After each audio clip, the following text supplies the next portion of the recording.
بسم اللہ الرحمن الرحیم۔ السلام علیکم پیارے بچوں، کیسے ہیں آپ لوگ؟ امید کرتی ہوں کہ سب خیریت سے ہوں گے۔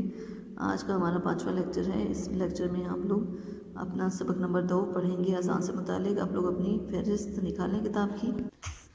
ہم لوگ اس سے پہلے اللہ تعالیٰ پر ایمان سبق جو ہے اس کو مکمل کر چکے ہیں۔ آج ہم لوگ سبق اذان فضیلت و اہمیت کو اس کی آج پڑھائی کریں گے۔ تو آپ لوگ اپنی کتاب کا صفحہ 9 کھولیں جی۔ اب ہم لوگ اس کو پڑھتے ہیں جی۔ اس کے لیے بھی اس میں بھی آپ ایسے ہی ہم کریں گے کہ ریڈنگ آپ لوگوں نے پرسنلی طور پہ خود کرنی ہے، اور میں اس میں آپ لوگوں کو جو اس کے مین پوائنٹس ہیں اس سبق میں جو ڈسکس ہوئے ہیں وہ آپ سے ڈسکس کروں گی۔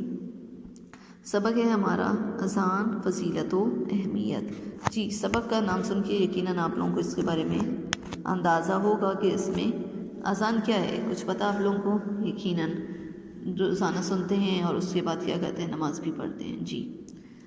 اذان کی جو فضیلت ہے اور اس کی جو اہمیت ہے وہ کس طرح، صرف نماز ہی نہیں پڑھنے کی اذان ہو یا نماز پڑھ لی، اس کے بارے میں اور بھی بہت کچھ ذکر ہوا ہے۔ سب سے پہلے تو یہ ہے کہ اس میں ڈسکس ہوا ہے کہ جب ایک مسلمان بچہ جب اس دنیا میں پیدا ہوتا ہے تو کیا ہے کہ اس کے کان میں اذان دی جاتی ہے۔ یقیناً آپ لوگ اس چیز سے واقف ہوں گے اور دیکھا بھی ہوگا آپ لوگوں نے، اگر نہیں دیکھا تو سنا بھی ہوگا، ٹھیک ہے، کہ جب بچہ پیدا ہوتا ہے تو اس کے کان میں اذان دی جاتی ہے۔ اور پھر جتنے بھی مطلب اس دنیا میں جتنے بھی مسلم کنٹریز ہیں، مسلم ممالک ہیں، وہاں پر کیا ہوتا ہے کہ دن میں 5 مرتبہ اذان دی جاتی ہے اور مسلمان اذان کی آواز سنتے ہیں اور پھر اس کا کیا ہے، اس کے بعد نماز کی تیاری بھی کرتے ہیں۔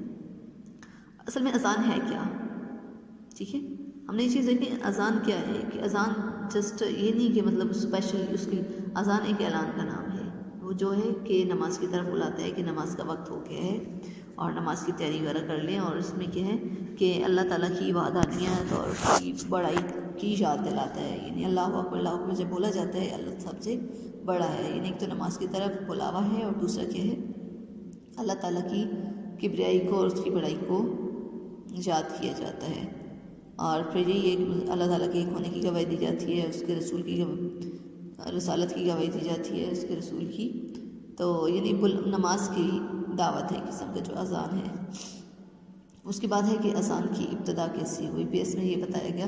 اب نبی کریم صلی اللہ علیہ وسلم جو مذہب جو دین ہمارے پاس لے کر آئے اس میں کیا ہے، اب جب نماز کا سلسلہ ہوا، ٹھیک ہے، نماز پڑھنی تھی، مسلمانوں پر نماز فرض ہوئی، تو اس کے لیے کیا تھا کہ باجماعت نماز پڑھی جاتی تھی۔ اس کو پڑھنے کے لیے کوئی خاص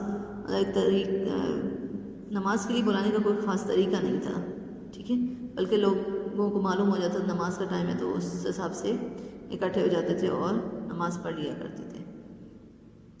نبی کریم صلی اللہ علیہ وسلم نے ہجرت مدینہ کے بعد جو ہے وہ صحابہ کرام سے مشورہ کیا کہ نماز کی جو ہے نماز کی اطلاع دینے کے لیے کوئی ایسا طریقہ ہو کہ اس کے حساب سے جتنے بھی ہیں لوگ وہ جماعت کے لیے اکٹھے ہو جائیں۔ تو مختلف صحابہ نے مختلف مشورے دیے، جس میں سے بعض نے مشورہ دیا کہ عیسائیوں کی طرح ایک گھنٹہ بجایا جائے، اور پھر یہ تھا کہ کچھ نے صاحب نے کہا کہ یہودیوں کی طرح ایک باول بنا لیتے ہیں۔ تو جب یعنی یہ مشورے وغیرہ چل رہے تھے تو اسی دوران حضرت عبداللہ بن زید تھے، انہوں نے خواب میں دیکھا کہ انہیں کوئی اذان کے کلمات سکھا رہا ہے، ٹھیک ہے، اور حضرت عمر اور رضی اللہ عنہ اور جو باقی اصحاب تھے انہوں نے بھی ایسا خواب دیکھا تھا کہ چنانچہ جو عمر رضی اللہ عنہ تھے انہوں نے اس اذان دینے کی تجویز پیش کی اور کہا کہ اس کے ایک آدمی مقرر کر لیا جائے جو کہ اذان دے کر نماز کی طرف بلائے۔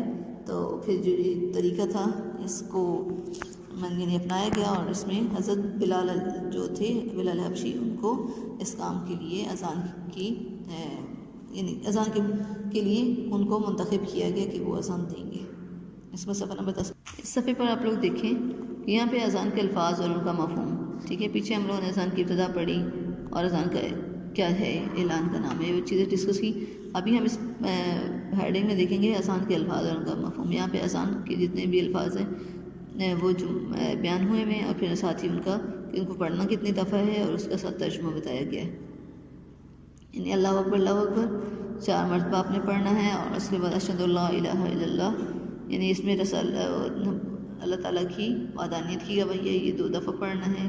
اسی طرح سے اشہد ان محمد رسول اللہ 2 مرتبہ، حی علی الصلاۃ یہ بھی 2 مرتبہ پڑھنا ہے، اور نماز کی طرف، یعنی اب یہ دیکھیں اگر آپ لوگ تو نماز کی طرف بلایا، کامیابی کی طرف، نماز کی طرف، تو یہ یعنی توحید کی گواہی، نبوت کی گواہی، رسول کی رسالت کی، اور پھر اس کے بعد اللہ اکبر اور پھر لا الہ، ایک مرتبہ کا کہ نماز کے جو اذان کے الفاظ ہیں وہ ختم ہوتے ہیں۔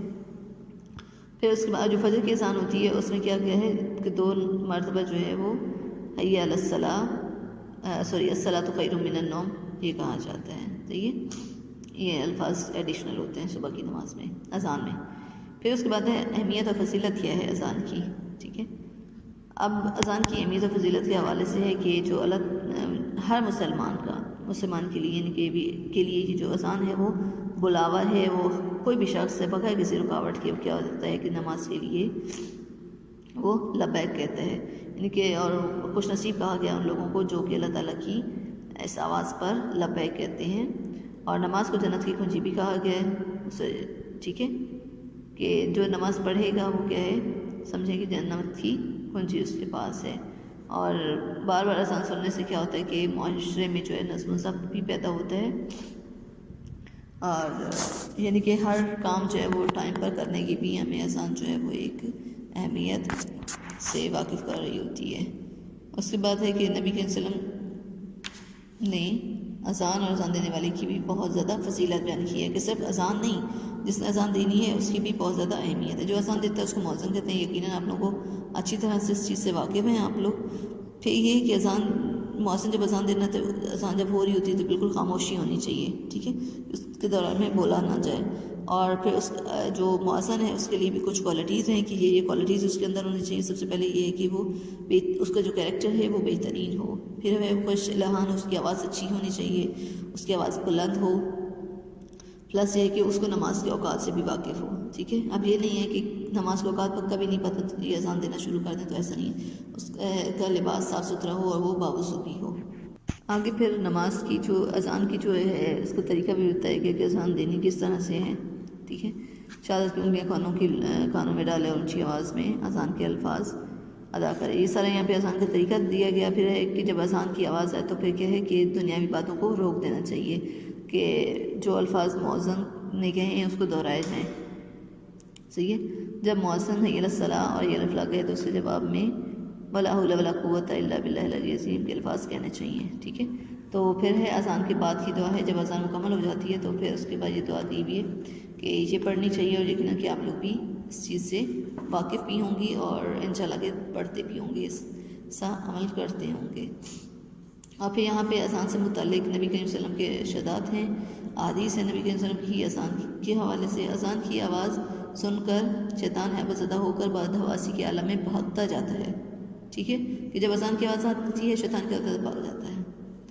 مؤذن کی آواز جہاں تک پہنچتی ہے وہاں تک خشک تر تمام چیزیں اس کے لیے مغفرت کرتی ہیں۔ سمجھ آئی کہ اذان کی آواز جہاں تک پہنچتی ہے مؤذن کی آواز، ٹھیک ہے، اور تمام چیزیں اس کے لیے کیا کر رہی ہوتی ہیں، دعائے مغفرت کر رہی ہوتی ہیں۔ یہ مؤذن کی اہمیت کے حوالے سے بھی نبی کریم صلی اللہ علیہ وسلم کی حدیث موجود ہے۔ پھر یہ ہے کہ اذان دینے والوں کی گردنیں قیامت کے دن سب لوگوں سے بلند ہوں گی۔ اب یعنی کہ اذان جو مؤذن ہے اس کی کتنی فضیلت ہے اگر اس کو سوچا جائے۔ اذان اور اقامت کے درمیانی وقفے کی دعا رد نہیں کی جاتی۔ اذان اور اقامت کے دوران کا جو ٹائم ہوتا ہے اس میں دعا کی جانی چاہیے، اور وہ دعا کبھی رد نہیں ہوتی ہے۔ جو شخص 7 سال تک اللہ کی رضا کے لیے اذان دے وہ جہنم سے آزاد ہو جاتا ہے، ماشاءاللہ۔ یعنی کہ اب یہاں پہ مؤذن یعنی اذان دینے کی بھی بہت فضیلت ہے، کہ جو شخص یہاں پہ حدیث میں بیان کہ جو شخص 7 سال تک اللہ کی رضا کی خاطر کوئی اذان دیتا ہے تو کیا ہے کہ اس کو جہنم سے آزاد ہو جاتا ہے۔ جی ہمارا یہ سبق جو ہے اذان والا یہ یہاں پہ مکمل ہو جاتا ہے۔ آپ لوگوں نے اس کی ریڈنگ کرنی ہے تو انشاءاللہ آگے ہم اس کے کریں گے، سوالات وغیرہ کی طرف آئیں گے۔ اپنا خیال رکھیے گا، اللہ حافظ۔